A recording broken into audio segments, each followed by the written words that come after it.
Hold on, just wait a minute, let's take this from the beginning. Why don't I know your name? The idea seems so strange. It's hard, you give me this feeling where I float up to the ceiling and I don't come back down till I know you're not around. Welcome to Acoustic Conversations, everybody. Thank you for downloading once again and listening. My name is Pete Wright. I'm sitting here on the red couch with Kurt Sifford. How are you doing, my friend? I'm doing well. It's nice to be back. It is sure nice to be back. Tonight we are here with another very talented young musician, Sam Wegman. Sam, welcome to Acoustic Conversations. How's it going, Pete? That's going very well, man. It's great to have you here. It's an interesting show. We heard you at the West Coast Songwriting Association, yes, that's right. And you played first, which sucks. It does sometimes, yeah. Yeah. And then you bolted. Like, I feel like I gave you my card and then you ran away. What'd you have to go do? You know, you just didn't know, because you know what it felt like? Bad mojo for the other artists. That you just didn't care about anybody else. That's what I was worried about sending that message. So I'm glad it came across loud and clear. Yeah. I doing the college thing. I play like intramural basketball, so I had to get back for a game. We had the championship game, but I came back. I was there for the end. You did. You came back for the end, and to your credit, I mean, it was a great set, and you performed well. So you're in college. Tell us a little bit about your situation right now. Well, I'm from Seattle, and I decided to come to the University of Portland because Portland's a great city. Originally, I was going to come for cross-country running. I ran cross-country, and now I'm a freshman in college, 19, just kind of doing the dorm thing, focusing on music, girls, all the fun stuff. So, in no particular order, right? I'm No order, sure. Yeah. In terms of your playing now, sort of focusing on music, Sure. What does that mean for you as a freshman in college? Are you studying music in your program at UP, or are you?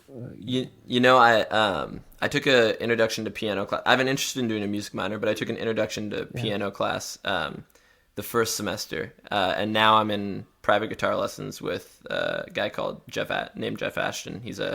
They call him the Jeff Ashton. Jeff. He's a fantastic guitar player, though. So my goal right now in studying music is to just add a lot of like depth and character to the music, because I feel like as a songwriter nowadays, having a background in the blues and jazz and all these different genres of music really are to your advantage in the long run when you're writing songs, because people are going to recognize that depth. It's a funny thing. I mean, here we are sitting here talking to you. We've talked to guys with 20 years of touring experience, and I think you are, in terms of your career, our youngest that has joined us on the show. But I think it's I really resonate with the music that you play. I think it's and I think that's. I would very much like to talk a little bit more about how you manifest that experience in your music. Sure. But would you kick us off with a tune? Yeah, sure. I'll start with a song called "A Room with Walls." This is I wrote this summer going into this freshman year of college, and it's I don't know. It was sort of a daydream. All songs that I write are about real things, but it was sort of this like this is one of the songs that I've written that was more like a fantasy driven, or sort of like an idea that sort of festered and turned into something. So anyway, here it is.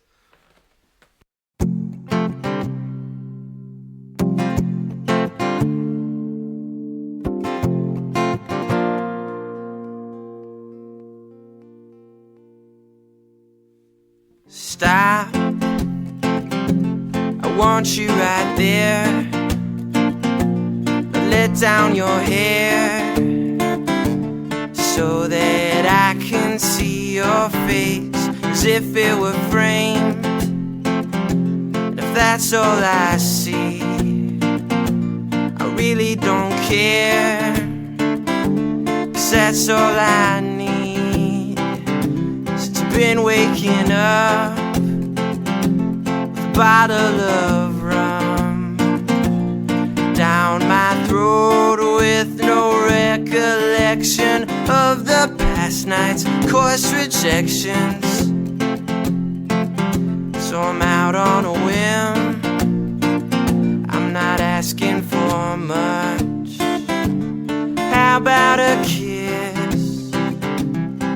me a nice touch or just a walk, even a smile.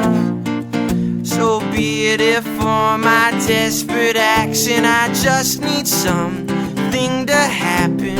Ooh dear, it's just as I feared, losing my game and I'm losing it fast. Hey, now what's to frown about? I might have lost track, but darling, I'm back.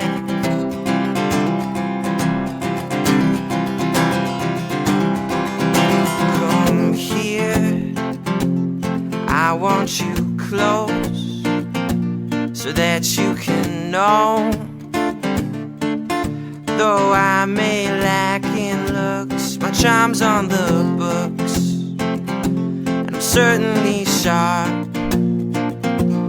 I'll keep things light, even when they feel dark. If you need something more, I could be stern, give words worth some contemplation, and possibly spur some conversation.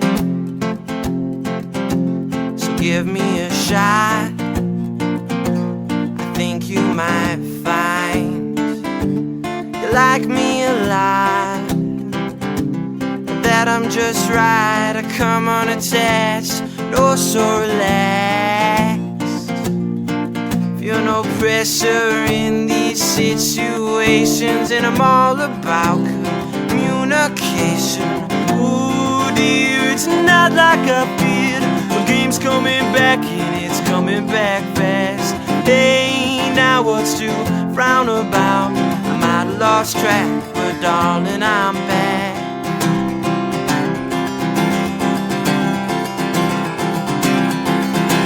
So don't leave, why not just stay with me? You won't be scared, this evening is better shared between you and I. This is not the first time, why would I lie? It's true, the truth is always alright, and truth is always alright, yeah. There will be no shame, what's the shame in having fun if that's not reason enough? You need something close to love, then we could take our time. Believe me, I really don't mind. Remember that it's cool, and I don't take you for a fool. I don't take you for a fool. I don't take you for a fool.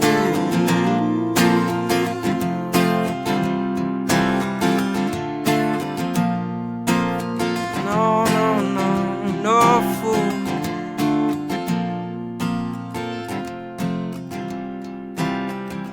No fool.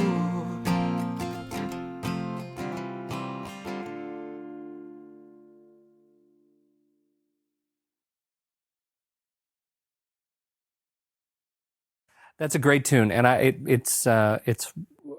sort of don't want to belabor the amount of time you have been in your music career, but I do want to make the point that it feels like you are writing your lyrics, sort of the poetry of your music is coming from a place of deeper sophistication than your years would indicate. Where does your music come from? Every song that I've ever written has been something that's happened, something very real in my life. There's no exaggerations. There's nothing like that. I guess, for a time, like I would try and write songs, that would, cater to the ear of, whoever, the general public or something like that. Trying to write a hit. Yeah, sure. It just never worked for me. Like the way I envision songs and the way I envision writing songs is the guitar has always sort of been it's like my psychologist, like it's my shrink basically.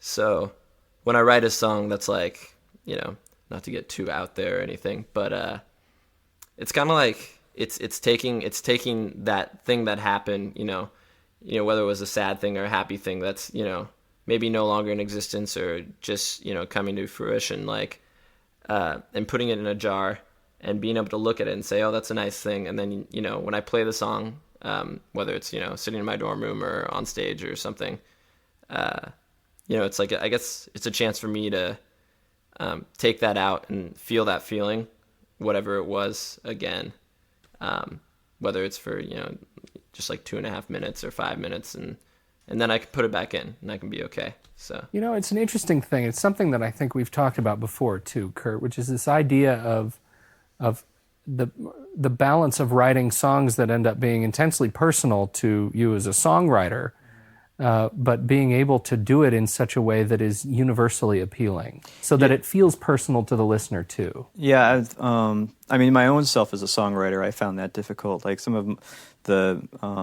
a couple of the things that I've written that I have been particularly proud of, I would share with my parents, and they would say, "That's really good, but that's too personal." And so it can be You're hard giving to find away family secrets. Right.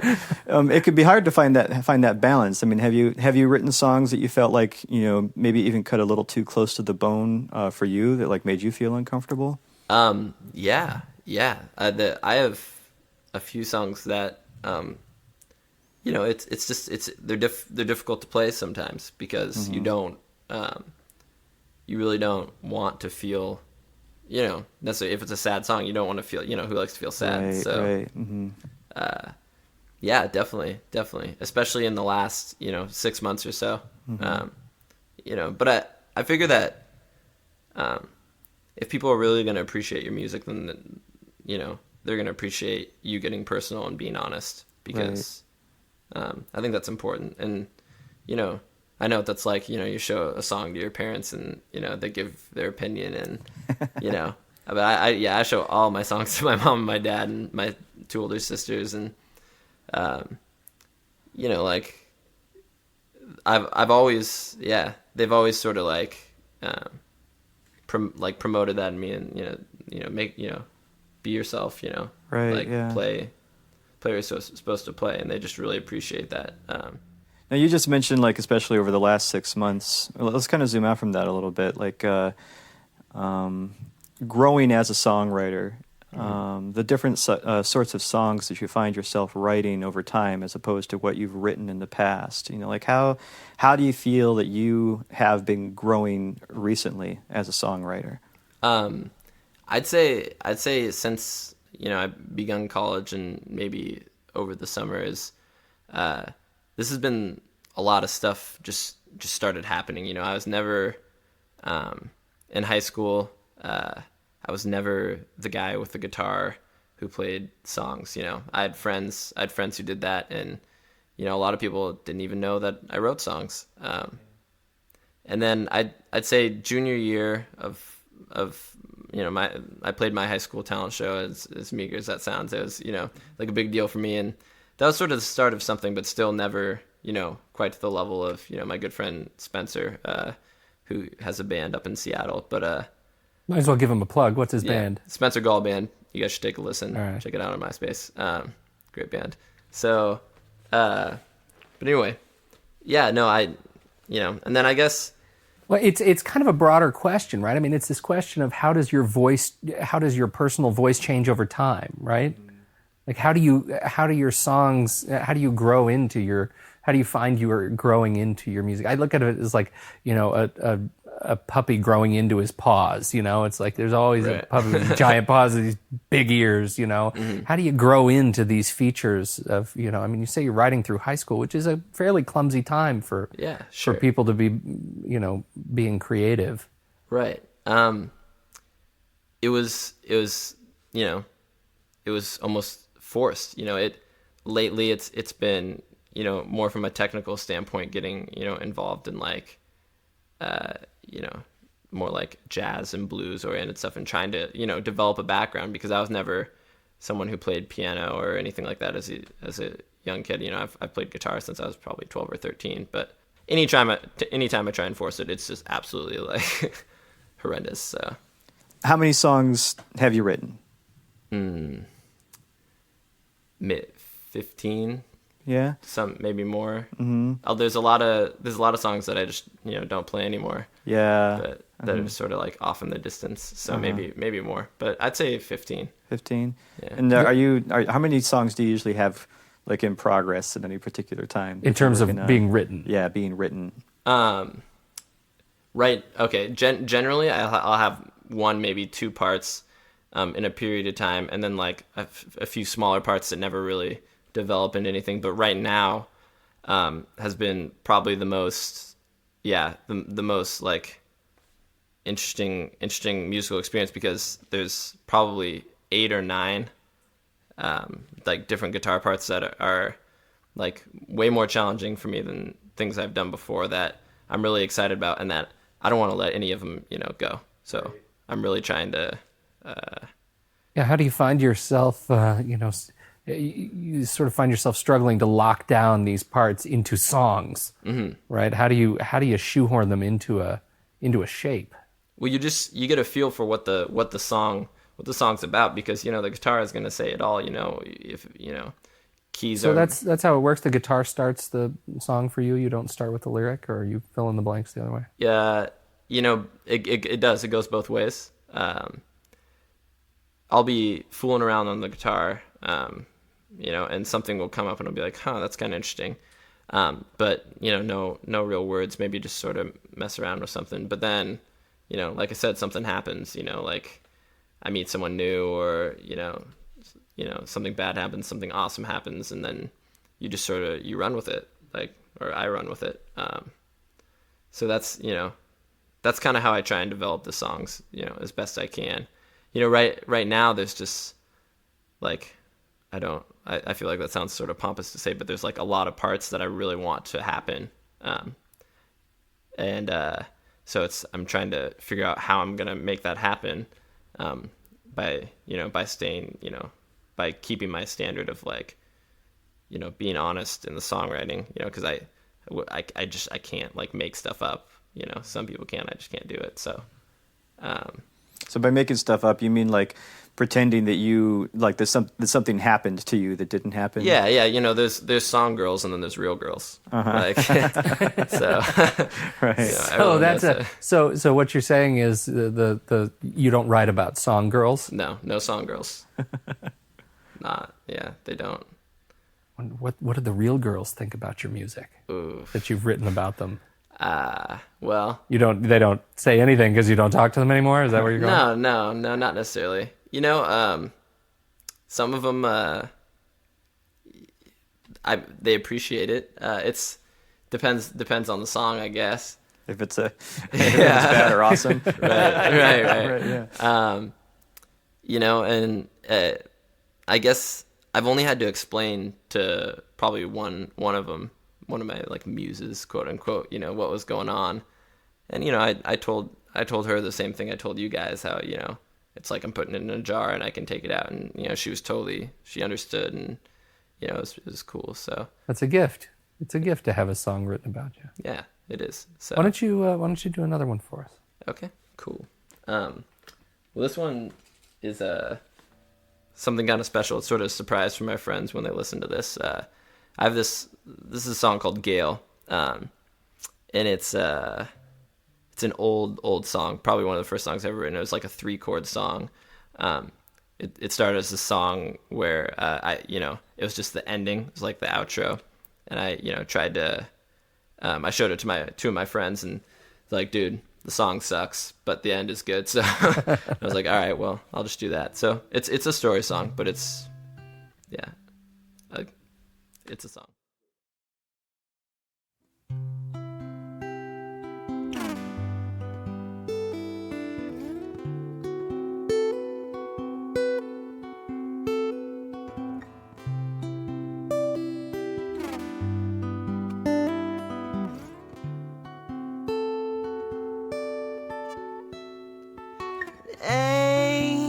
Shouldn't matter.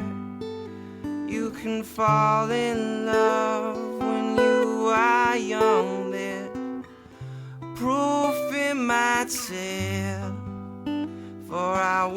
knew a young boy, his name was Gail. He loved her, oh, every which way. He told her how he would get her out of that place, 'cause her father smoked cigarettes and her mother died before she was 5. Says she don't remember it, except for mama's eyes were a definite blue. He said, honey, I'ma take care of you. You know that my love will be more than enough for one, if not two. Not to get ahead, perhaps when we are older.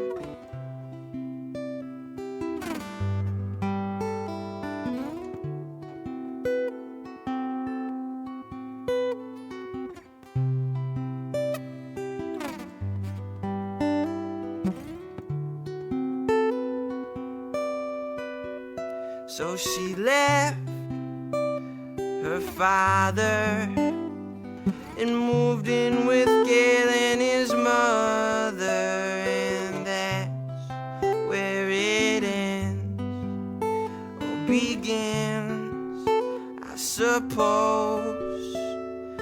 The Gail and his girl just took the fast road to what everybody knows they want.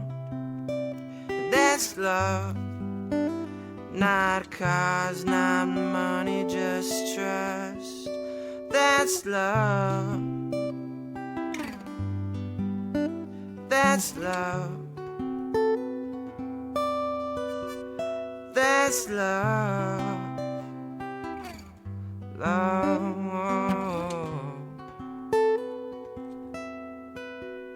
That's love. That's love. That's love.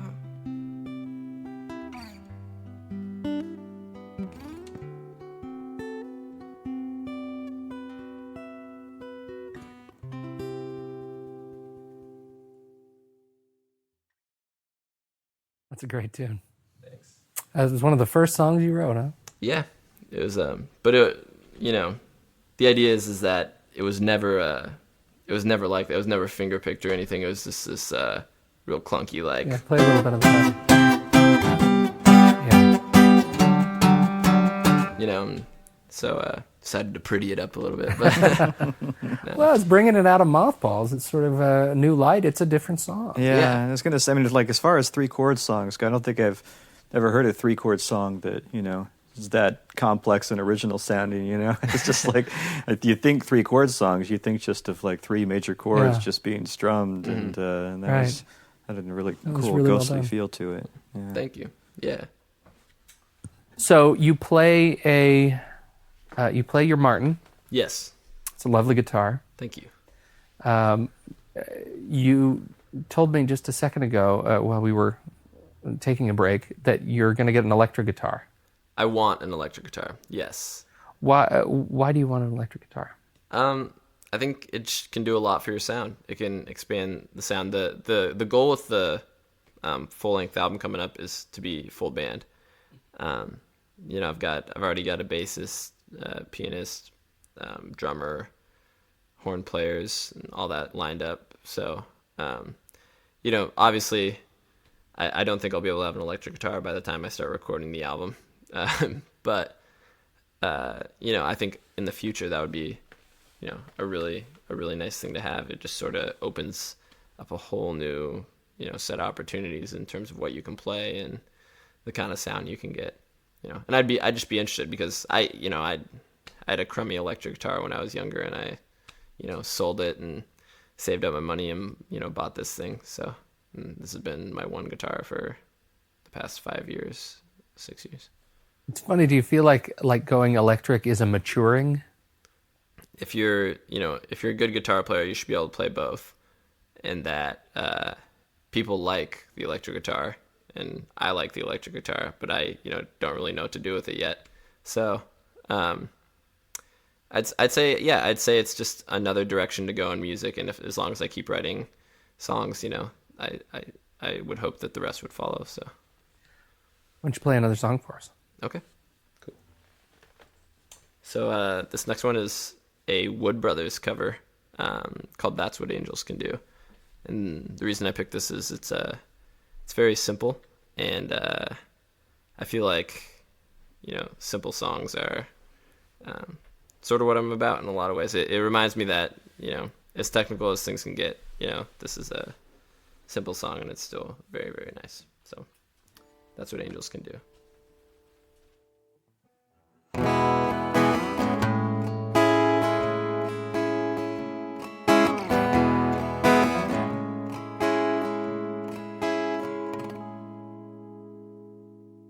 You push my buttons,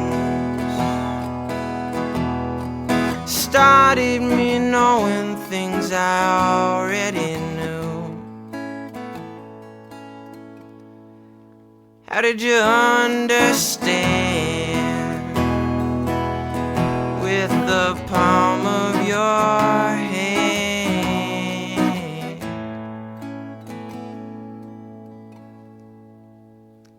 I guess that's what angels can do. Angels can do.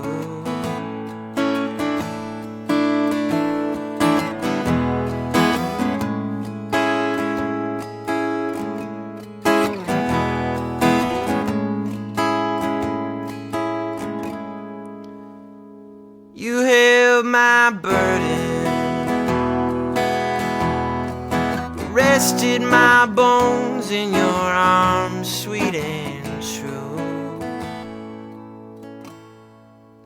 How did you stay so strong and kiss me so long?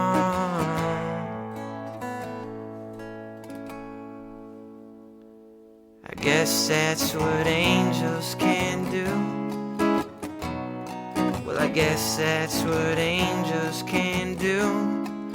Angels can do.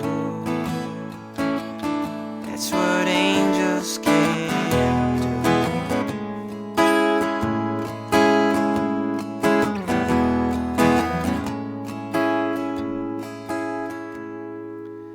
You pulled my trigger. The song that rang out was so pretty and new. How did you get so wise with one look in my eyes?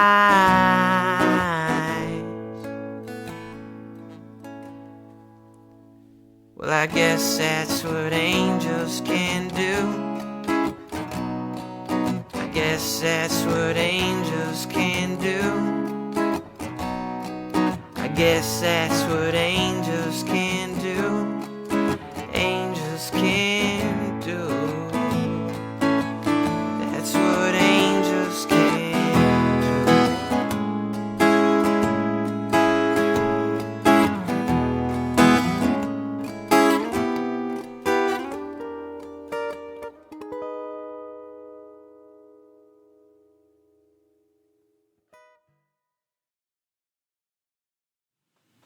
So that was a cover. Yes. And who is it by? The band's called the Wood Brothers.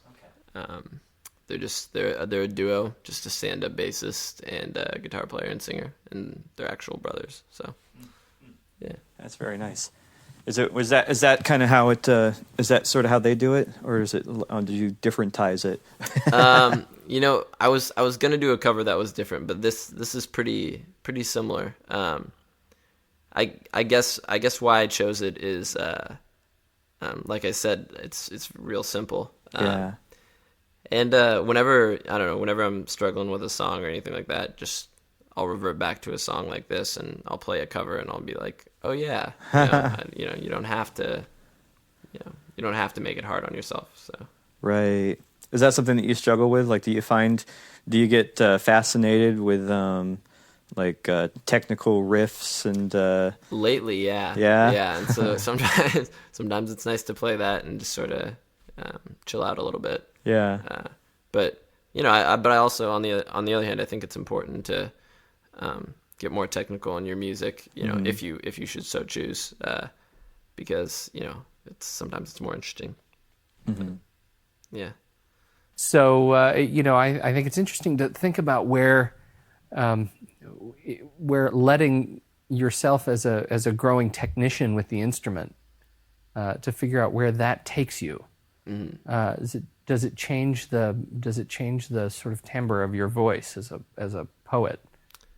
One of the great parts about music, and one of my goals as a musician, is that if you can do it, if you can keep the part of your voice that's closest to you, even if it's on those simple things, and then you can put it on a technical thing, that makes you original. The goal is to keep your voice strong, and just keep building, because it's all building. You listen to guys like Hendrix and Clapton, and like they all they know everything about the guitar. Like there's no even if they can't say it, they know everything. Right. But they still got they still have great voices as poets. And so I think that's important. What does it mean for you to be successful as a musician? I think success is changing people with your music in the most personal way, but that's one of the hardest things to do. And so I hope that's what I can do. And there are things that come along with that, and there are things that don't come along with that, and you just sort of have to take it as it comes. And if I end up, I don't know, working at a Quickie Mart somewhere and not doing anything but still playing guitar, I think I'll be satisfied in the end. So of course it'd be nice, but to be a rock star. Yeah, sure. There's perks. But no, yeah, I think it's most important to change people on a personal level with your music. I'd say that's a measuring stick of success. And some of the most famous, and also a lot of musicians who aren't famous, have done that, and so they're the ones who are successful to me. But let's do another song. Okay. This is a song called Things I Did in June. This is one of those songs that I was talking about that's a little more on the personal side. And I'm actually doing the regular version, but there's an alternate ending that I sometimes throw on there. Like a director's cut kind of thing? Yeah, kind of. You could say that. But anyway, so this is Things I Did in June.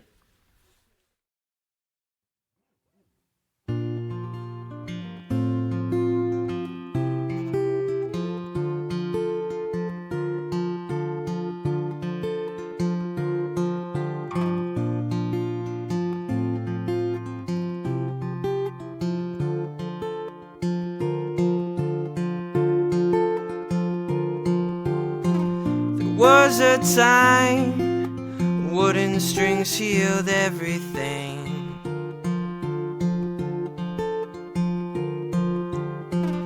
With my life, but this wound has a different sting.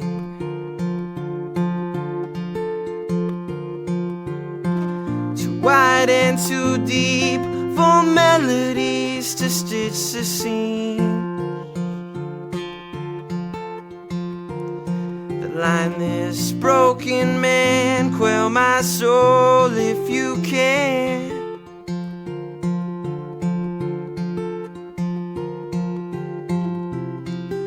And I heard from some people that my picture still hangs in your room. And I'm trying hard to find my peace for the things I've done in June.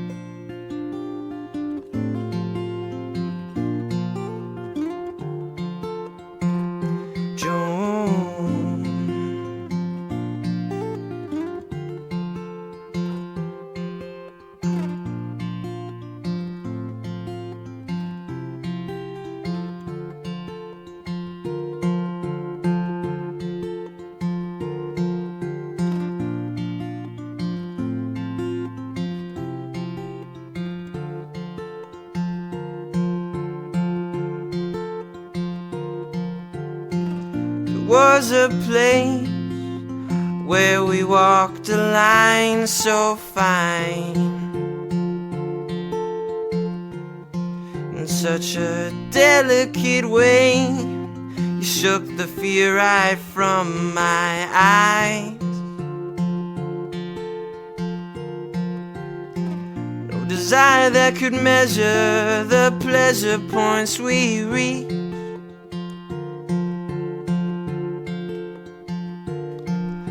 Still my biggest fear is that I need you more than you need me.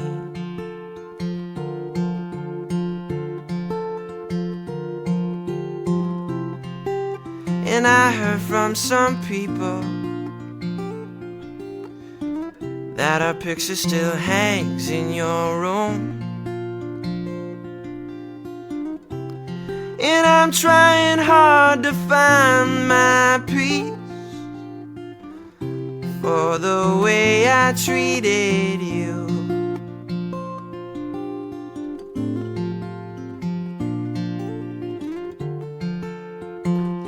Treated you.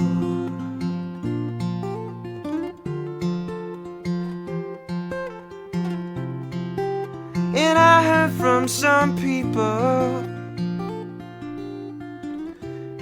that you're doing oh so well. I only wish I was part of your life, just to say that I helped.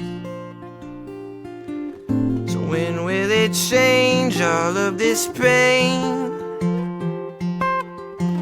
When I start anew all over again.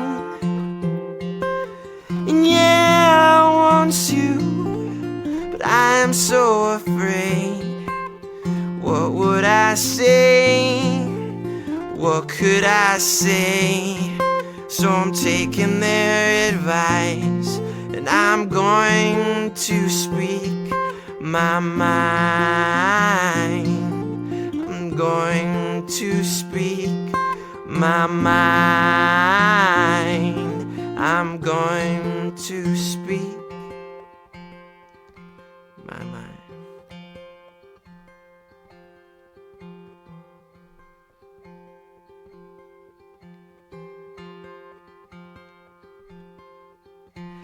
I want you.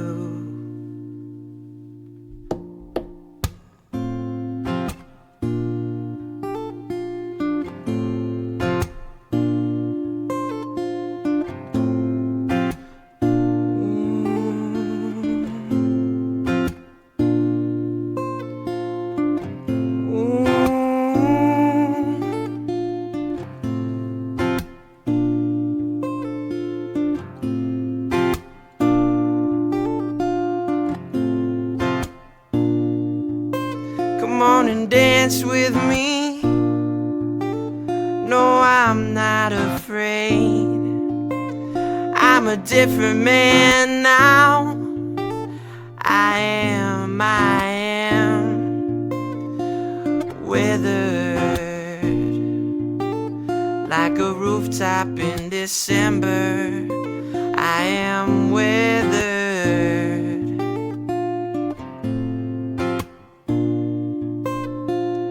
I understand that I'm no longer your man. I was listening to what you said. Now my daddy told me, oh, to calm all my fears. Believe half of what you see and nothing that you hear. I was listening to what you said, to what you said.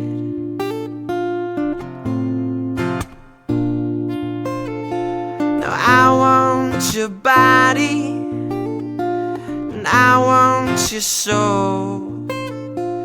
You can have what you want, taking all the control. So move your hips, remember my lips, them take you back again. But then again, this is a new direction we're headed in. 'Cause I was listening to what you said, what you said, to what you said.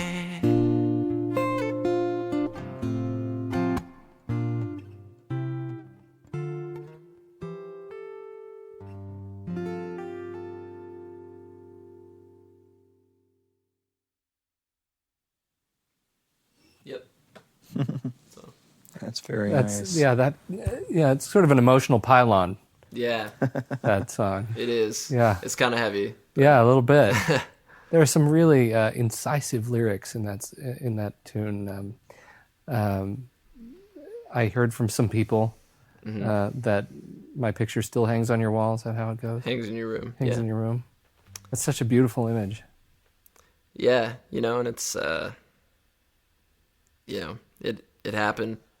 Sometimes you get to a point and you look back and you're like, oh, maybe I shouldn't have done that, So then the song sort of just developed in the fall. I was having a fairly tough time. And I talked to a teacher, one of my teachers from high school, and she told me, I was talking to her on the phone, and we're good friends now, and she said, I was so worried about if this song was ever recorded, or she ever heard this song, what would that mean? Like what what does that say? And she was like, you have to stop censoring yourself, or there's going to be serious, it's just going to get harder, and you're not going to move past it. And I was like, what, you're right, I'm just going to try it, because I was I had to do something. So that's sort of how the song came to be. And that's like I think I mentioned earlier, maybe that's the one person I actually had to talk to about the song. But it's like I can just put it in the jar and take it out, and then it's back in there. So now it's back. Yeah. Put the lid back on the jar. Yeah. It's I'll tell you again. I think I think the music is written from a perspective that appears to come from beyond your years. You keep turning out dramatic experiences that turn into good songs like this, and we'll certainly keep coming back for more. We're sitting here with Sam Wegman, and Sam you're 19 right now? Yes. 19 years old. He's a student at University of Portland, figuring out what he wants to do with his music career, but he has been kind enough to join us and talk about his music and share some of his originals with us. We are going to wrap up the show here, but you are going to stick around and record a few more songs for us for the website, definitely. For the folks. That's great. Where can people find you again if they want to learn more about Sam Wegman?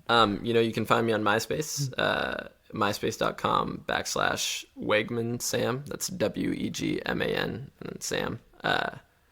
You could also find me on Facebook. Just type my name in. All right. Those are probably the two best ways. And you friend up everybody. Oh, yeah. I'm easy. I'm sure. That's fantastic. And you can also, of course, find Sam Wegman on our site, Acoustic Conversation. We will acousticconversations.com. We will post a link back to Sam's stuff from there. And follow us on Twitter, AC Convo. And you can also follow both Kurt and I on Twitter. Kurt, you are Toonsmith, and I am I'm Pete Wright. I don't. Oh goodness, Pete Wright on Twitter. So please follow us up. Visit us on acousticconversations.com, and please subscribe to the show in iTunes. Join the club. Literally, I would say throngs of people who have subscribed to the show and who want to learn about great music from the original artists. So, thanks for joining us, and we'll be back with you next week.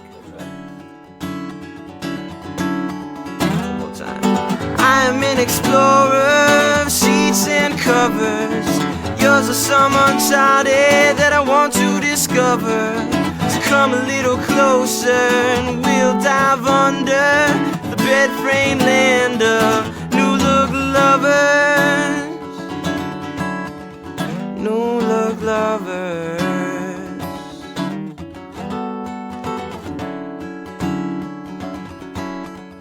Under the covers.